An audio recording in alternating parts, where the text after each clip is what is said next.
혹시 이런 적 있으셨습니까? 누군가를 만나고 돌아왔는데 혼자는 아닌데도 마음이 더 쓸쓸했던 날 말입니다.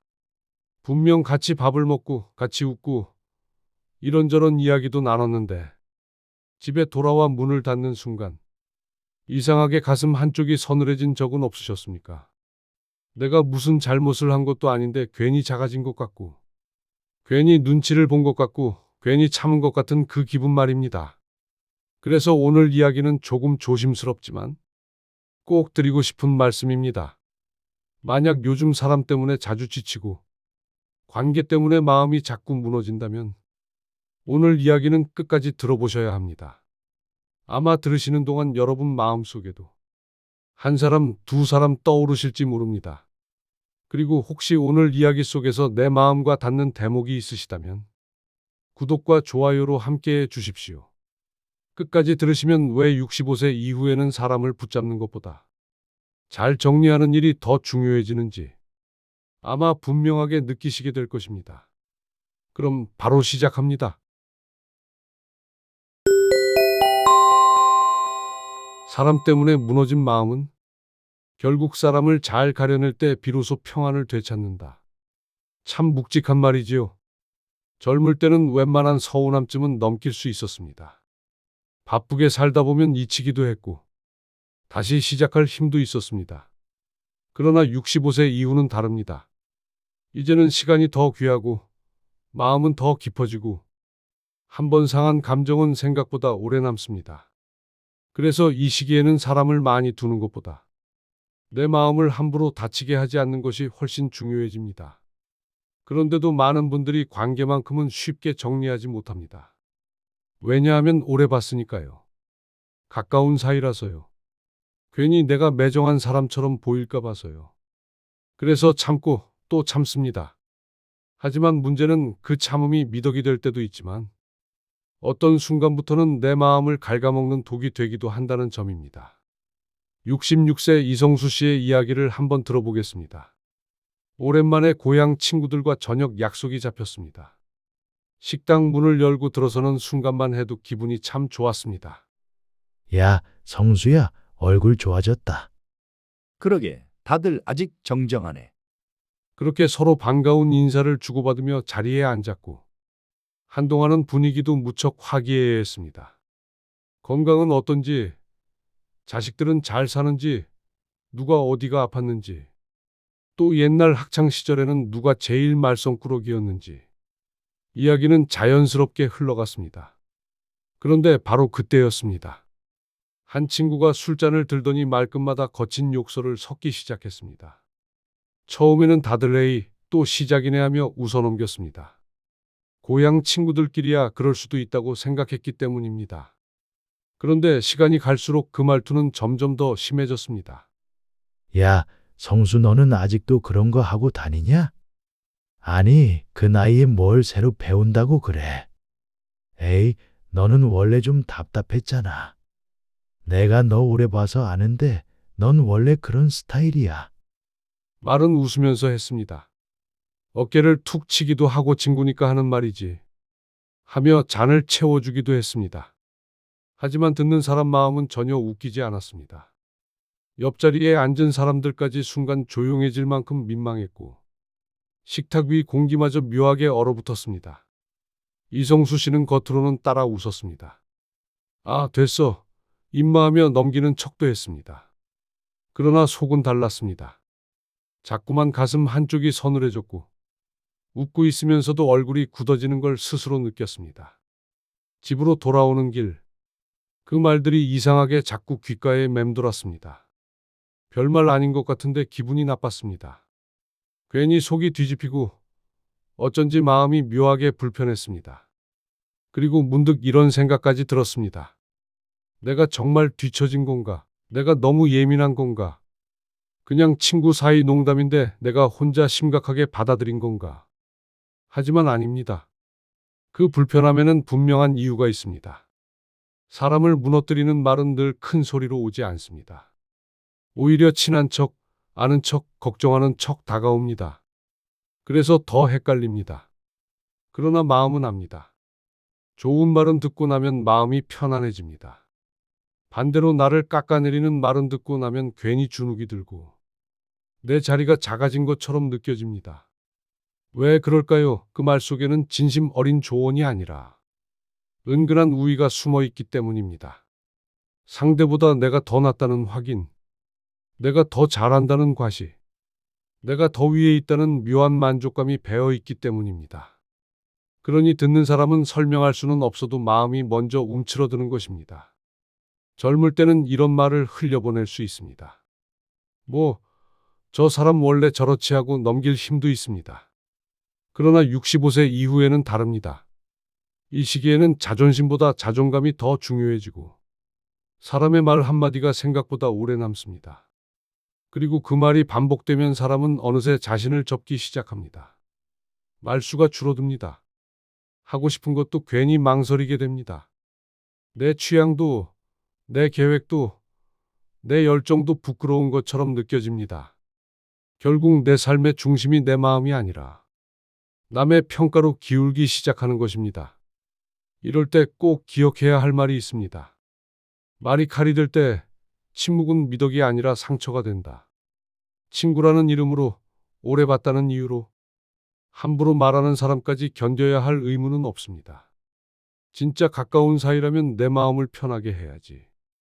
자꾸만 내 자존감을 깎아내려서는 안 됩니다. 나이 들수록 더 소중한 것은 사람 숫자가 아니라 내 앞에서 내가 작아지지 않아도 되는 관계입니다. 혹시 여러분 주변에도 이런 사람이 있지 않으십니까? 만나고 나면 이상하게 기운이 빠지는 사람. 웃고 왔는데도 마음이 허전한 사람. 친구라는 이름으로 자꾸 선을 넘는 사람 말입니다. 그렇다면 이제는 참는 것이 미덕인지 아니면 내 마음을 지키는 것이 지혜인지 조용히 한번 생각해 보셔야 합니다. 그래서 첫 번째로 거리를 두어야 할 사람은 말을 빌려 나를 자꾸만 작아지게 만드는 사람입니다. 이런 사람과는 굳이 얼굴 붉히며 싸울 필요는 없습니다. 오히려 그럴수록 내가 더 지치기 쉽습니다. 그러니 조금 덜 만나고 내 속 이야기를 조금 덜 꺼내고 무엇보다 굳이 그 사람에게 인정받으려 애쓰지 않으면 됩니다. 왜냐하면 상대의 말은 내 가치를 증명하는 기준이 아니라 결국 그 사람의 그릇과 수준을 드러내는 것이기 때문입니다. 그러니 조용히 한 발 물러나는 것. 그것이야말로 어른의 품격입니다. 그런데 문제는 여기서 끝나지 않습니다. 사실 더 사람을 지치게 만드는 유형은 따로 있습니다. 처음에는 좋은 사람처럼 보이는데 시간이 지날수록 이상하게 내 기운만 빠지게 만드는 사람. 아마 여러분도 살아오시면서 한 번쯤은 꼭 만나보셨을 겁니다. 늘 먼저 연락하는 사람은 나입니다. 언니, 이번 주에 시간 괜찮으세요? 형님, 제가 그쪽으로 갈게요. 편하신 데서 보시죠. 늘 먼저 시간을 비우는 사람도 나입니다. 늘 내가 맞춰주고, 내가 가고, 내가 이해합니다. 처음에는 괜찮습니다. 좋은 게 좋은 거라고 생각합니다. 내가 조금 더 배려하면 관계가 부드러워질 거라 믿습니다. 그런데 시간이 조금씩 지나면서 분위기가 묘하게 달라집니다. 어느 날 내가 조심스럽게 말합니다. 이번에는 제가 좀 피곤해서요. 다음에 보면 안 될까요? 그러면 돌아오는 말이 이렇습니다. 아니, 그 정도도 못 맞춰줘. 요즘 왜 이렇게 바빠? 사람 너무 서운하게 하네. 내가 언제 부탁 많이 했다고 그래? 이 말을 듣는 순간 가슴이 철렁 내려앉습니다. 내가 큰 잘못이라도 한 것처럼 괜히 미안해지고 결국 또 마음을 접습니다. 아, 아니에요. 그럼 제가 나갈게요. 이렇게 또 내가 맞춥니다. 또 내가 이해합니다. 또 내가 참습니다. 바로 이런 사람입니다. 내 희생을 너무도 당연하게 여기는 사람. 처음부터 악한 사람일 수도 있습니다. 하지만 더 무서운 것은 내 배려에 너무 익숙해져 버린 사람입니다. 내가 늘 참아주니까 괜찮은 줄 압니다. 내가 늘 양보하니까 앞으로도 그럴 줄 압니다. 내가 한 번도 싫다고 못했으니 내 마음도 늘 같은 줄 착각합니다. 그렇게 관계는 점점 한쪽으로 기울어집니다. 나는 점점 지쳐가는데 상대는 점점 더 편해집니다. 65세 이후에는 이런 관계가 특히 더 위험합니다. 왜냐하면 이 나이의 피로는 젊을 때처럼 금방 풀리지 않기 때문입니다. 억지로 한번 맞춰준 약속이 하루를 통째로 피곤하게 만들고 마지못해 들어준 부탁 하나가 며칠 동안 마음을 무겁게 누르기도 합니다. 몸도 예전 같지 않고 감정도 금방 회복되지 않는데 그래도 우리는 또 참습니다. 혹시나 사람 잃을까봐, 혹시나 관계가 틀어질까봐, 혹시나 혼자 남을까봐. 하지만 꼭 기억하셔야 합니다. 사람을 잃는 외로움보다 나를 잃는 고통이 훨씬 더 큽니다. 한 사람에게 계속 휘둘리다 보면 나중에는 사람 자체가 싫어집니다. 사실은 그 사람 하나 때문에 힘든 것인데 어느새 모든 인간관계가 버겁게 느껴집니다. 전화 오는 것만 봐도 피곤하고 약속 잡히는 것만 들어도 한숨이 나옵니다. 그러다 보면 정작 내 마음을 편하게 해주는 좋은 사람까지도 멀리하게 됩니다. 이게 정말 무서운 일입니다. 옛말에 이런 말이 있습니다. 선한 사람은 참는 사람이 아니라 선을 지킬 줄 아는 사람이다. 정말 그렇습니다. 관계를 지킨다는 이유로 내 마음을 계속 닳게 해서는 안 됩니다. 이제는 누군가를 위해 무조건 맞춰주는 것보다 내 마음이 어디까지 견딜 수 있는지를 먼저 살펴야 합니다. 그래야 남은 인생이 억지로 버티는 시간이 아니라 나를 지키며 편안하게 살아가는 시간이 될 수 있습니다. 그러니 두 번째로 끊어야 할 사람은 내 배려와 희생을 너무도 당연하게 여기는 사람입니다. 이런 사람에게는 이제 미안해할 필요가 없습니다. 오히려 늦었지만 지금부터라도 조용히, 그러나 분명하게 경계를 세우셔야 합니다. 이번에는 제가 좀 어렵습니다. 요즘은 제 시간을 먼저 챙기려고 합니다. 그 일은 제가 해드리기 어렵겠습니다. 이 정도 말은 충분히 하셔도 됩니다. 만약 여러분이 한번 거절했다고 해서 금세 서운해하고 관계가 흔들리고 태도가 달라진다면 그 관계는 애초에 정으로 유지된 것이 아니라 여러분의 희생 위에 세워져 있었을 가능성이 큽니다. 그런데 이제부터가 정말 더 아픈 이야기입니다. 왜냐하면 마지막 세 번째 사람은 대개 낯선 사람이 아니라 내 곁에 아주 가까이 있는 사람일 가능성이 크기 때문입니다. 그래서 더 헷갈리고 그래서 더 끊기 어렵습니다. 어떤 사람은 늘 나를 흔듭니다. 어떤 날은 참 다정합니다. 내가 당신 걱정돼서 그러는 거야. 그래도 내가 제일 당신 생각하지. 이런 말을 들으면 마음이 풀립니다. 아, 이 사람도 나를 아끼는구나 싶습니다. 그런데 또 어떤 날은 너무 차갑습니다. 그것도 제대로 못해. 당신은 왜 늘 그런 식이야? 내가 없으면 아무것도 못하잖아. 같은 말을 툭 던집니다. 그러면 가슴이 철렁합니다. 내가 뭘 그렇게 잘못했나 싶고 또 괜히 내 자신을 돌아보게 됩니다. 바로 이런 관계가 가장 위험합니다. 나를 흔들어 놓고도 내가 떠나지 못하게 만드는 사람입니다. 이 사람은 늘 대놓고 상처만 주는 것도 아닙니다. 그래서 더 끊기 어렵습니다. 가끔은 참 따뜻합니다. 가끔은 누구보다 다정합니다. 그래서 나는 또 기대합니다. 이번엔 다르겠지. 이번엔 괜찮겠지. 하지만 결국 같은 일이 반복됩니다. 사람들 앞에서는 내가 이 사람 얼마나 챙기는지 몰라 하며 좋은 사람처럼 보이는데 막상 단둘이 있으면 은근히 무시합니다. 내 약점을 누구보다 잘 알면서도 꼭 아픈 부분만 골라 툭툭 건드립니다. 내가 조금 멀어지면 다시 부드럽게 다가오고 내가 마음을 열면 또 차갑게 돌아섭니다. 그러니 사람의 마음은 점점 더 헷갈릴 수밖에 없습니다. 정인지, 이용인지, 사랑인지, 지배인지, 걱정인지, 통제인지. 그래서 이런 관계는 감정을 아주 깊이 소모시킵니다. 겉으로는 멀쩡해 보여도 속으로는 하루 종일 그 사람 표정 하나, 말 한마디를 곱씹게 됩니다. 그리고 어느새 내 기분은 내 것이 아니라 그 사람의 태도에 따라 움직이게 됩니다. 65세 이후에는 더더욱 이런 관계를 정리하셔야 합니다. 이제는 더 이상 누군가의 기분에 맞춰 내 하루를 맡길 나이가 아니기 때문입니다. 상대의 표정 하나에 내 마음이 무너지고 말 한마디에 내 가치까지 흔들리는 삶. 그것은 인내가 아닙니다. 그것은 조용한 자기 포기입니다. 이런 말이 있습니다. 나를 사랑하지 못하게 만드는 관계는 사랑의 이름을 하고 있어도 오래 두지 말아야 한다. 정말 그렇습니다. 남은 인생에서 가장 중요한 것은 누군가에게 붙잡혀 흔들리는 것이 아니라 내 마음의 중심을 지키며 사는 일입니다.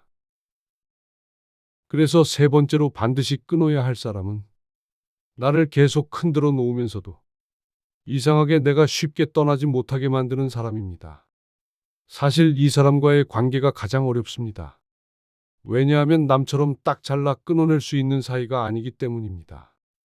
그 안에는 추억도 있고 오래 쌓인 정도 있고 어쩌면 버리지 못한 미련까지 섞여 있습니다. 그래서 더 헷갈립니다. 좋았던 날이 있었기에 쉽게 포기하지 못하고 따뜻했던 순간이 있었기에 혹시나 또 달라질까 기대하게 됩니다. 실제로 있었던 사례를 들어보겠습니다. 어느 날은 참 다정하게 말합니다. 내가 그래도 당신 생각해서 하는 말이야. 내가 아니면 누가 이렇게까지 챙겨주겠어. 그러면 마음이 풀립니다. 그래, 이 사람이 나를 아끼긴 하는구나 싶습니다. 그런데 또 어느 날은 전혀 다른 얼굴을 보여줍니다. 당신은 왜 늘 그 모양이야? 그것도 제대로 못해. 내가 없으면 당신은 안 된다니까.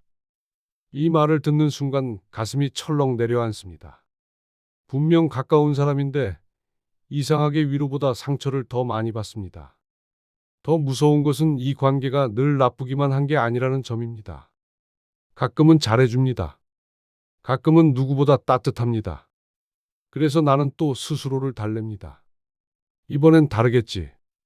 이번엔 진심이겠지. 하지만 시간이 지나면 또 같은 일이 반복됩니다. 사람들 앞에서는 나를 아끼는 척하면서 단둘이 있으면 은근히 무시하고 내가 힘들어하는 걸 알면서도 꼭 그 아픈 부분만 건드리는 사람. 내가 조금 멀어지면 다시 다정하게 다가오고 내가 다시 마음을 열면 또 차갑게 돌아서는 사람. 이런 관계는 사람의 마음을 아주 깊은 곳에서부터 흔들어 놓습니다. 그래서 이런 관계 앞에서는 먼저 진실을 인정해야 합니다. 오래 알았다고 다 안전한 사람은 아닙니다. 가깝다고 다 귀한 인연은 아닙니다. 그리고 가끔 잘해준다고 해서 그 사람이 나를 진심으로 아끼는 사람이라는 뜻도 아닙니다. 이제는 감정의 줄을 조금씩 끊어야 합니다. 굳이 다 설명하지 마십시오. 자꾸 해명하지도 마십시오. 상대 기분을 풀어주기 위해 내 마음까지 접는 습관도 멈추셔야 합니다. 그리고 조용히 그러나 단단하게 이렇게 말씀하셔도 됩니다. 이제는 저도 제 마음을 지키며 살겠습니다. 이 말은 짧습니다. 하지만 인생에서는 아주 큰 결심입니다. 이런 글귀가 있습니다. 나를 자꾸 아프게 하는 관계를 놓는 것은 잔인함이 아니라 늦게 배운 지혜다. 정말 그렇습니다. 65세 이후의 삶은 누군가에게 흔들리며 버티는 시간이 아니라 내 마음의 평안을 지키며 살아가는 시간이어야 합니다. 제 생각은 이렇습니다. 65세 이후 인간관계를 정리하는 일은 결코 냉정해지는 것이 아닙니다. 오히려 남은 인생을 더 따뜻하게 살기 위한 선택이라고 생각합니다. 이제는 사람을 많이 두는 것이 중요한 나이가 아니라 누구와 함께 있을 때 내가 편안한지가 더 중요한 나이입니다. 억지 인연을 붙잡느라 마음을 닳게 하기보다 조용히 나를 존중해 주는 사람 곁에 머무는 것. 저는 그것이야말로 나이 들수록 더 필요한 지혜라고 믿습니다. 늦은 것이 아닙니다. 지금이 가장 빠른 때입니다. 이제부터라도 내 마음을 지키는 선택을 하신다면 남은 세월은 버티는 시간이 아니라 비로소 나답게 살아가는 시간이 될 것입니다. 마지막으로 여러분께 조용히 여쭙고 싶습니다. 세 가지 유형 중에서 가장 공감되신 사람은 누구였습니까? 그리고 여러분은 살면서 어떤 관계를 가장 늦게 알아차리셨습니까? 댓글로 여러분의 생각을 남겨주시면 같은 고민을 안고 계신 많은 분들께도 큰 위로가 될 것입니다. 오늘 이야기가 조금이라도 마음에 닿으셨다면 구독해 두시고 다음 시간에도 삶을 조금 더 단단하고 따뜻하게 지켜주는 이야기를 함께 나누셨으면 좋겠습니다. 사람을 줄인다고 인생이 쓸쓸해지는 것은 아닙니다. 오히려 마음을 함부로 다치게 하는 인연을 덜어낼 때 비로소 내 삶에는 평안이 들어옵니다. 여러분의 남은 인생은 아직 충분히 소중합니다. 그러니 이제는 사람을 붙잡느라 애쓰기보다 내 마음을 지키며 품격 있게 살아가시길 바랍니다. 오늘도 여러분의 하루가 흔들리지 않는 평안으로 채워지기를 바랍니다. 구독과 좋아요는 사랑입니다. 감사합니다.